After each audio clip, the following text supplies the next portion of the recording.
This is Bloomberg Intelligence. The new tools that a metaverse can bring allows you to create more immersive content. Companies are beginning to sell less oil, more electrons. In-depth research and data on 2,000 companies and 130 industries. The supply chain breakdown is combining with labor shortages. Will Eastern manufacturers continue to dominate, or will there be a renewed interest in Western manufacturing? Bloomberg Intelligence with Alix Steele and Paul Sweeney on Bloomberg Radio. Over the next hour, we will dig inside the big business stories impacting Wall Street and the global markets. Each and every week, we provide in-depth research and data on some of the 2,000 companies and 130 industries our analysts cover worldwide. Today, we take a look at a possible big win for M&A bonds. Plus, can OPEC Plus ease oil market anxiety? But first, let's get into the interest rate story. The Federal Reserve has been busy. Rates are going up. The question is how much and how quickly. To get the latest, we check in with Ira Jersey, Bloomberg Intelligence interest rate strategist. So, Ira, the market recognizes that the Fed has been very clear about raising rates here. Give us your sense of how you think this cadence of rate increases will play out going forward. Yeah, so I think, Paul, what happened at the May meeting was Chair Powell made it very clear that they were going to go in incremental steps of 50 basis points. Well, he did say at least two, and I think the market took that kind of in an awkward way and said, oh, if they're only going two at 50, then they're not going to hike as much as we thought, and then the markets were very volatile around that number, taking out a hike, adding back a hike, and then taking out a couple of hikes again when the equity market swooned there for a little while. So I think that it really is going to be in 50 basis point increments, maybe throughout the entire year, because if inflation doesn't come down very much, the Fed is going to be in inflation fighting mode, and that means more and more interest rate hikes if inflation stays high. It's been a while, Ira, since investors and consumers have had to deal with high inflation environment and one where the Fed really wants to get into inflation fighting mode. How effective can the Fed really be here? Because it seems like a lot of the inflation that we're seeing out there, whether it's at the gas pump or in the supermarket, is maybe more supply side driven, i.e. I can't get stuff. The supply chain's all messed up.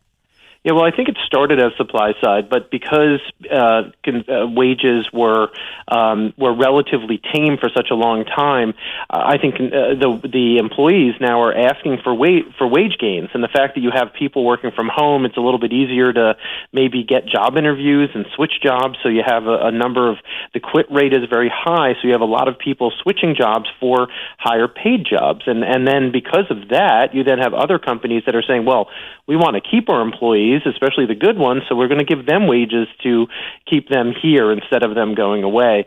So I do think that there is a little bit of a wage spiral going on a bit, and it does show up in some of the data. So when you look at some of the wage data, for example, from the April payroll report, even though it kind of missed expectations, it's still running at a very healthy clip in terms of weekly wages. So I do think that it's sustainable. The question is it sustainable at 2.5% or 3.5%? Right. That I think is the question, and that can't be answered until we get a lot more data.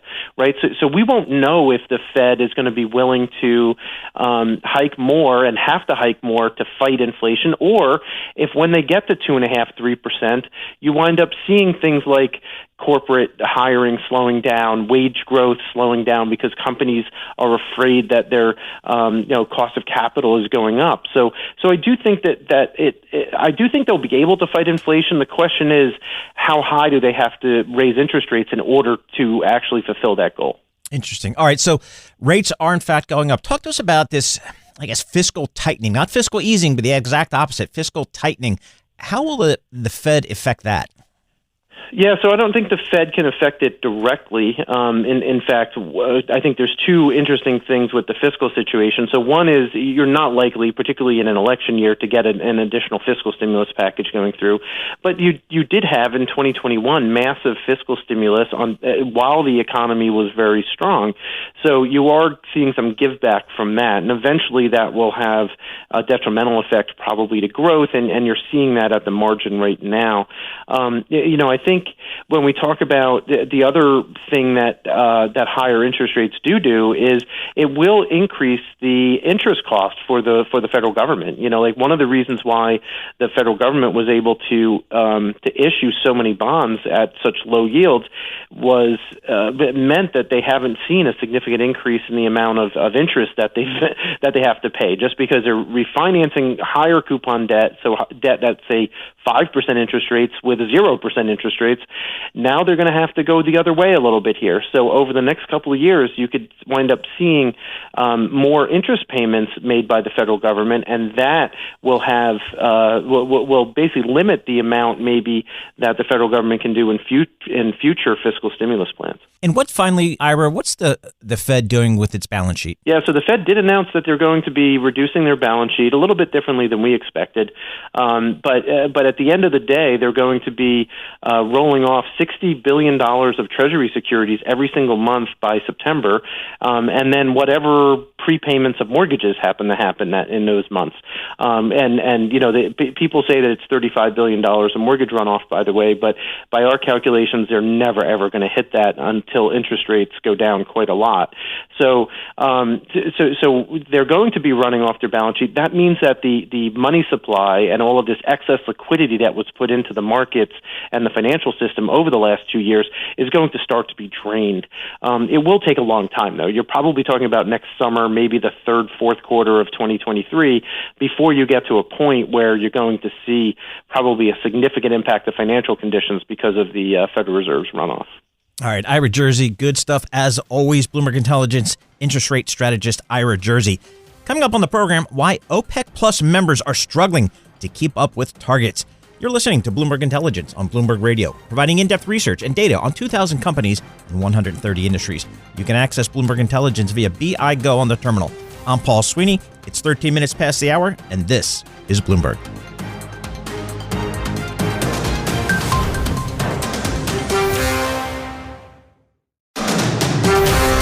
This is Bloomberg Intelligence with Alix Steele and Paul Sweeney on Bloomberg Radio.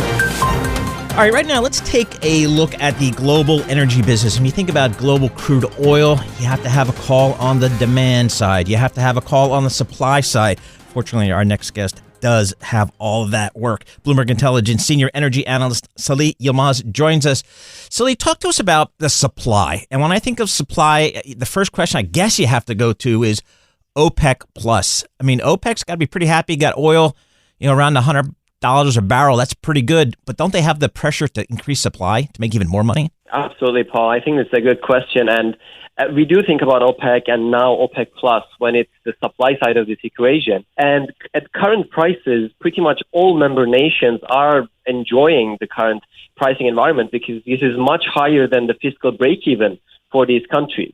So this is very good for them. But obviously, it is perhaps above the sweet spot for them, which means we are running at levels that may be demand destruction zone for them. So I don't think they want our oil prices to be perhaps as high as they are right now. But obviously, while they are, and we're not seeing too much of demand destruction given the market circumstances, so they for sure are enjoying the current environment. It's really interesting. I'm surprised, I guess, although I don't watch it every day, that they have been so determined not to raise. They've been pretty good about keeping their quotas and keeping the price higher. Are you surprised that OPEC has had this type of discipline? Yes and no. I mean, in the beginning, we thought, especially with the Russian invasion of Ukraine and the potential disruption that could come from there, it was surprising that they kept rebuffing the calls from outside to increase output faster. But then, they've just kept saying that the market is actually balanced. But the thing is, when we look at the last few months and what happened to their supply, they are actually really struggling to increase supply anyway. So the current plan is for them to be increasing output by a modest amount of 432,000 barrels per day every month. And to be honest, when we look at April, for example, they barely increased the output in the month of April anyway. So what we're seeing is that majority of the member nations in the group are probably at or near their maximum capacity. So other than probably only Saudi Arabia, the UAE, and maybe Iraq, the rest of the group just does not have the capacity to increase output anyway. So, yes, we were surprised that they just did not completely rebuffed calls. But what we're realizing is that they really probably it doesn't really matter what they agree on at these meetings at this point, because they really just can't increase output by that much anyway. And I'm guessing there's a very long lead time to say, hey, we want to increase production 10%, 20%, 30%. It's going to take a while to get that capacity, right? That's right. And that's why we always talk about spare capacity, because, I mean, of course, some of these countries like Saudi Arabia and the UAE at the moment obviously do have maximum sustainable capacity levels that are above their current levels. So for these countries, it is relatively easy because they are artificially keeping barrels off the market given this OPEC Plus pact. But for the rest of the group and for the wider market, yes, I mean, it is not something that could be done overnight to just say, okay, let's invest more and then in a matter of weeks you have more supply. I mean, most of these oil projects have multi-year timelines. So the investments you're making now, you would start getting supply from these projects in more than a year or two. So that's why, I mean, it is very difficult to get that supply back into the market. So you mentioned Russia, and we see talk that Europe is really trying to wean itself off of Russian oil. Can they, in fact, do that? And if many European countries are able to do that, doesn't that make a tight situation even tighter? Yeah, it absolutely does. And I mean, what we've been concerned about since the beginning of the invasion in Ukraine was that we would already see a lot of self-sanctioning. So even though there are no direct sanctions on Russian energy in Europe right now, we thought initially that most companies, most refiners would just refuse to buy Russian crude anyway, which would lead to large disruption numbers. But I should say that so far, I mean, the disruption from Russia and Russian oil flows have only been limited to about 1 million barrels per day, which is lower than our initial estimates and I think estimates by many agencies. But obviously, I mean, as you mentioned, the European Commission is discussing the next sanctions package at the moment, which is very likely, it seems, to include direct sanctions on Russian oil and gas. So that would, of course, mean, and this is what the BP CEO said at their earnings call, is that this would certainly mean potentially much higher disruption from Russia. And he mentioned 2 million barrels per day, which would be about double the amount that we've seen so far. So, and what can the European refiners do? I mean, of course, there are some alternatives. We're already seeing more demand for Middle Eastern crude, for example, that could come seaborne into Europe. But obviously, majority of the pipeline capacity into Europe is from Russia, and this is the cheapest way for these European refiners to get that crude. Getting it from somewhere further away via the sea is obviously going to be more expensive for these companies. Salih, in terms of the global supply out there, where is the U.S. here? Has the U.S. stepped up its production of its shale product? It is, and it is, I mean, arguably the swing producer, if you will, at the moment. And we are watching this very closely because when we look at OPEC, as mentioned, there's huge shortfalls. And I mean, if we're only relying on OPEC for this demand gap, we may be in trouble, especially towards the end of the year. When we look at the U.S. shale, we know it is below the maximum level that we saw years ago. And we are seeing kind of capital spending and investment coming back into the shale sector, but arguably too slowly and too cautiously. When we look at the U.S. shale sector, the companies are very much focused on shareholder returns at the moment. And I mean, shareholders don't at the moment want them to talk about output growth because these companies had a decade long of low return rates, high reinvestment rate. So these shareholders really want them to be disciplined and to return those returns back to investors. So this means that investment is coming back, but perhaps not as fast as you would have otherwise thought, given how high oil prices are. We will see if this will be enough to fill in that gap in the supply-demand balance in the oil market. Great stuff, as always. Salih Yilmaz, he is Bloomberg Intelligence Senior Energy Analyst. Coming up on the program, when it comes to REITs, industrials are likely to continue to be among the top performing of the year. You're listening to Bloomberg Intelligence on Bloomberg Radio, providing in-depth research and data on 2,000 companies and 130 industries. You can access Bloomberg Intelligence via BI Go on the terminal. I'm Paul Sweeney. It's 25 minutes past the hour, and this is Bloomberg.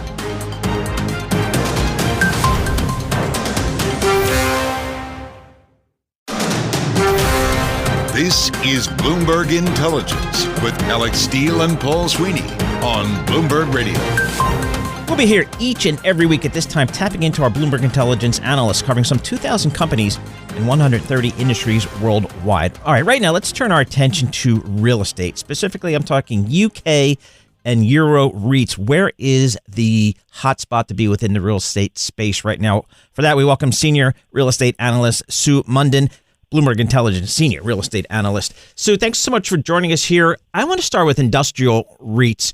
We just get some really good manufacturing data here in the States, and I'm wondering if you're seeing that over there and whether the industrial REITs are performing as well as they are here. The industrial REITs in the UK and Europe as well have been sort of riding a wave that's been driven actually more from online retail and being able to support the logistics facilities than it has been from manufacturing or and data centers is the other big driver. And it's been incredibly strong. I mean, Segro, one of the largest logistics REITs in Europe, reported 1Q new contracted rent up 56% year on year. So there's a lot of momentum in that market. However, I am a little bit concerned about what is happening going forward with retail sales. So perhaps if I can give you a little bit of background. Sure. Online retail sales in the UK tend to spike up in November and December every year and then collapse. And the peak to peak is about 12 to 13% growth because we're penetrating the market more with online sales. And the peak to trough can be as much as 40. What happened with the pandemic is obviously we had to go online. The peak shot up 63% from December 19 to December 20. But in 21, it went down. Now, if you're a retailer, you need to be able to cope with the spike. So you generally have to have excess capacity. They have been trying to sort of spread that out with Black Friday, just sort of spreading it over November into December. But nevertheless, they need to be able to cope with it. And if that spike goes down and they've already been able to cope with a bigger spike in 20, then the demand that has been, really persistently high for extra warehousing space may start to fall back. Have we seen any signs of that? Because it feels like the consumer is still spending. Yes, we may be shifting our spending away from stuff to maybe more experiences, going on a trip, taking a cruise, but they're still spending. But are you seeing any data that suggests that, this may be an issue? Yeah, in the UK, if you look towards the rest of this year, we've got a joint squeeze from high inflation in both fuel and in food costs. So discretionary income's coming down, and that is expected to spike later in the year, and there's another squeeze on fuel costs for the house in sort of October. So just before the sort of peak season, you're going to see that the consumers have felt a squeeze.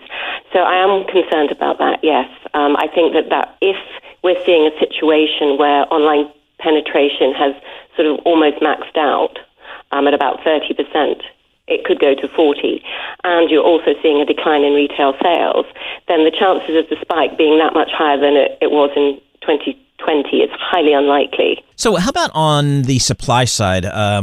Here in the States, they're just building these fulfillment centers and warehouses pretty much everywhere you can look. Is that similar situation in the UK and Europe? Yeah, it certainly has been. The REITs have really tried to leverage this huge spike in demand, and they're building like crazy. Some of it is built to suit, quite a lot of it, so they've already got a tenant in place. Some of it is speculative. The stats for 2021 were that the whole year take-up was 4.4 months of supply.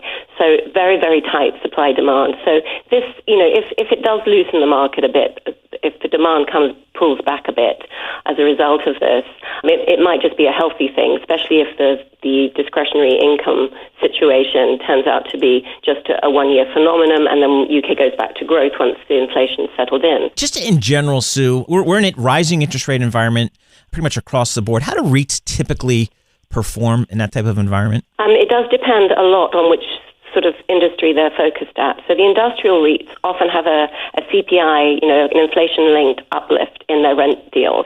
So yes, they benefit from higher rents as that happens.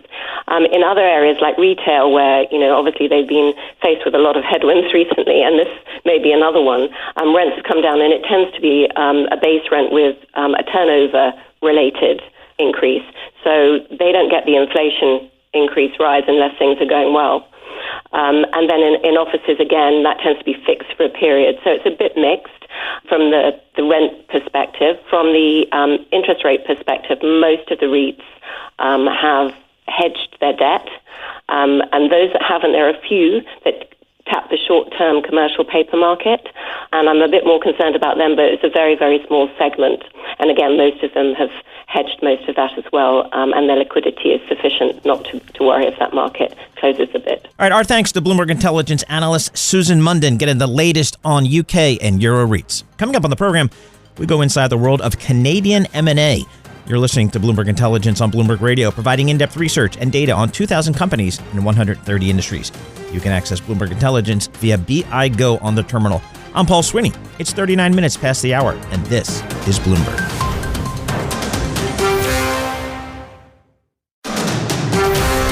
This is Bloomberg Intelligence with Alix Steele and Paul Sweeney on Bloomberg Radio. All right, it is time to talk banks, and this week we are going to focus on Canadian banks. We've got interest rate rising. The question is, how are these banks going to perform with a rising interest rate environment? For that, we welcome Himanshu Bakshi, Bloomberg Intelligence credit analyst. Himanshu, talk to us about the Canadian banks, their balance sheets. Let's start with their balance sheets. How's the capital looking here? Canadian banks are one of the most capitalized banks in the world. But what we expect in 2022 is their capital ratios to decline. And there are three reasons why we say that. First is, in a rising rate environment, the banks have securities portfolio. And if they designate those securities in those portfolio as fair value through OCI, the unrealized losses in that security portfolio flows through to their capital ratios, regulatory capital ratios. And that will lower their CET1 ratios. The second impact we are seeing is from growth in risk-weighted assets. So Canadian banks' risk-weighted assets are expected to increase by 8 to 13% this year. And so that will drive common equity tier 1 ratios down because CET1 ratios are calculated as capital over risk-weighted assets. And the third is that most of the banks have made recent acquisitions. And they're big acquisitions. So that will also drag down the capital ratios in 2022. That's kind of where I wanted to go. I've been noted, again, some pretty good M&A activity in Canada. Toronto Dominion acquiring First Horizon, $13.4 billion. I'm looking at your research. That's Bank right. of Montreal, Bank of the West, $16 billion. What's the drivers behind these deals, and are the balance sheets prepared to handle it? So first I'll talk about the balance sheet. So over the last 2 years, what has happened is the regulator actually put restrictions on buybacks on all these Canadian banks, and they were not allowed to increase dividends. So as a result, banks have accumulated a lot of capital over the last 2 years, as much as $60 billion for the big 5 Canadian banks. And what we saw in December with Bank of Montreal deal and then in Feb with TD, these banks were always looking to grow in the United States. And so we saw that some of the previous deals that they did years ago. And now they had the balance sheet, they had the capital they needed for these deals, so they could go out and do all these deals with cash. TD had about $20 billion in cash. Wow. BMO had about $13 billion. So it's a good use of their surplus capital, I think. As we think about the big Canadian banks, and their balance sheets are in better shape, and presumably that'll stay. Are they returning capital to shareholders? Where are we on that front? They are. So they started doing buybacks, and almost every bank has actually started doing buybacks. They have increased their dividends. In U.S., what we saw in the 1Q earnings was that big U.S. banks, some of them actually stopped buybacks because they had the same issue because of unrealized losses on their available for sale security portfolio. Their capital ratios went down. We expect the same impact on Canadian banks, but we don't expect them to stop buybacks, other than the banks that have stopped buybacks because of the acquisitions like TD and BMO. And the reason for that is, if you look at the CET1 ratios for the big US banks, they're in the range of 10 to 11%, except for Morgan Stanley and Goldman Sachs. because of the high requirements. But in Canada, the big Canadian banks have CET1 ratios from 12 to 15%. So they have a big cushion compared to the big US banks. So the impact will be different. Rising interest rates, good for the Canadian banks in general? I mean, I'm thinking net interest margins will actually be a positive story. That's right. So rising rates are always good for the banks because it increases net interest income, and higher net interest income is higher earnings, and higher earnings lead to more capital accretion. So that can offset what I just talked about. Yes, but overall, yes, we expect profitability to improve at Canadian banks because of higher rates. How are the bonds performing here for some of these Canadian banks? Canadian banks' bonds always trade tighter than most similarly rated banks in the world. So if you look at the Singapore banks or Australian banks who are like kind of in the same rating category, Canadian banks always trade tight, and we expect that to continue this year. How is just the economy? When I think about some of these, the banks, particularly not the big superpower New York money center banks, I think some of the more regional banks and the loan growth has been not as high as one would think, and I guess that's a lot of the stimulus that was put into the economy. But how's loan growth looking up in Canada? So the banks are projecting loan, especially in mortgages, they're expecting loan growth to be mid to high single digit. But we do expect with rising interest rates, mortgage loan growth actually to go down. And the reason first is because of the house prices have gone so high. And the housing market, I'm just recently learned, is such a big part of their economy and a big part of consumers' assets. That's right. We do expect actually mortgage activity to go down. Two reasons. First is because of just unaffordability, because house prices are so high that more people actually were taken out of the market because of that. And the second is rising rates. So when you're in a rising rate environment, now it's more expensive for you to borrow to get a mortgage. So because of these two reasons, we expect actually mortgage activity to slow down this year. All right, good stuff. Himanshu Bakshi, Bloomberg Intelligence credit analyst on those Canadian banks. Thanks. From Canadian banks to Canadian telecom. Well, we've got a big telecom deal pending in Canada, and we want to get a sense of what's going on there. What does it mean for the creditors of these two big giant companies? For that, we welcome Bloomberg Intelligence senior credit analyst Stephen Flynn. All right, Steve, talk to us about this deal. We've got Rogers Communications, Shaw Communications. Those are the two big telecom companies in Canada. They're trying to get together. How's that going? It's not going so well. The regulators have got to be like, what? Yes. So this deal was announced about 14 months ago. It is a huge deal. Rogers agreed to acquire Shaw for about 26 billion Canadian. And the important part here is that they need $19 billion of cash to do the deal. And what we're seeing right now is that the regulators are starting to push back. They were told over the weekend that the regulators will sue to block the deal. And so they're going to try and figure out a way to solve that. And this is just simply, you can't put two big telecommunications companies. I don't know how many more there are in Canada. I can't imagine too many more. And if you put these together, that has to be a competitive issue. Exactly. The big issue is wireless, right? So they want four big wireless competitors in the market right now. You've got Bell, you've got Rogers, you got TELUS, and then now there's Shaw. Shaw has Freedom Mobile, which is their mobile business, which they want divested, and the regulators want to make sure it's in strong hands that can compete going forward. 14 months is a long time here. What are the antitrust people? I know at Bloomberg Intelligence, we have some people who just look at this kind of stuff and give you some good guidance. What are you hearing? Yeah, so the big question out there is whether they can find the right buyer, so the right person to divest the Shaw's wireless business, and therefore that they're a strong competitor in the market going forward. And I think that is the sticking point, and we'll see how the negotiations go. But there's really an interesting twist here with regard to the bonds, because there is a potential positive bond catalyst that could happen here, which, in this market with rising interest rates, falling bond prices, this could be a big surprise if the deal fails. All right, ironically, bonds benefit if deal fails. How's that? How's that? Well, the company, like I said, needs $19 billion Canadian in cash to pay the Shaw shareholders. So what happened was, deals announced, they put in $19 billion of backstop financing, committed credit facilities from the banks. So what typically happens with an M&A deal is, as they get closer to close, don't forget, Rogers was saying, last month that they expect this deal to close by June 30th, right? So we're getting close. Everything appears on track. Let's go do the bond financing. So what they do is they go out into the bond market. This happened on March 7th. They sold dollar bonds. They sold canned dollar bonds, total of about $13 billion Canadian equivalent bonds to finance the deal. And what's typical in an M&A transaction is they take that cash, they put it in escrow, pending the deal close. Key point here is, if the deal fails, the bondholders get their money back plus a slight premium. So they would get 101 cents on the dollar. So if I'm a bondholder, do I then want the deal to fail? Yes, you do, right? Because what has happened? What's happening? What's the most important story out there? Rising interest rates. So they sold these bonds on March 7th. What has happened over the past 7-8 weeks? Yeah.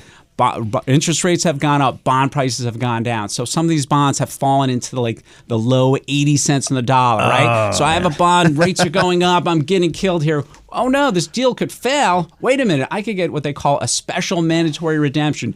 Deal fails, they have to give me 101 cents on the dollar. Wow, I could get rescued here and get back par plus a little bit. And it would be a very positive development for the people that bought these M&A bonds. Whatever attorney put that into the credit agreement, earned his or her fee, that's for sure here. All right, so from a strategic perspective, what's the feeling in there? Should this deal get done? I mean, is this new company really exciting?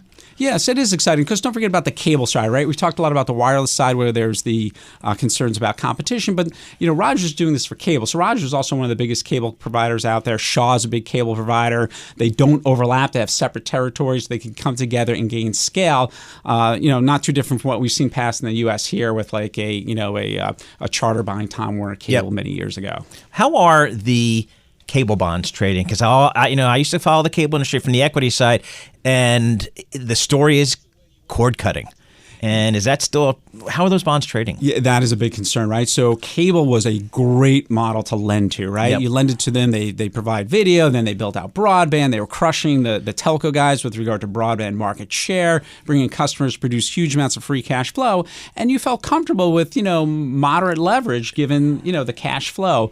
What's happened though is that all across local communications provider, we're seeing a huge step up in CapEx as people need to invest in their networks to provide faster broadband speeds to get those broadband customers. And so we're seeing a lot of competition from the local telcos and the cable companies. So what's happening, particularly for some of the high yield ones, maybe like an Altice USA that has a little bit of a stretched leverage structure, it's getting a little bit harder now, right? Because cash flows are being squeezed over the next couple of years as they're spending all this capital to invest in their networks, and therefore bondholders are getting concerned because leverage is going to stay high for a while. So you've really seen a backup in some of the high yield names.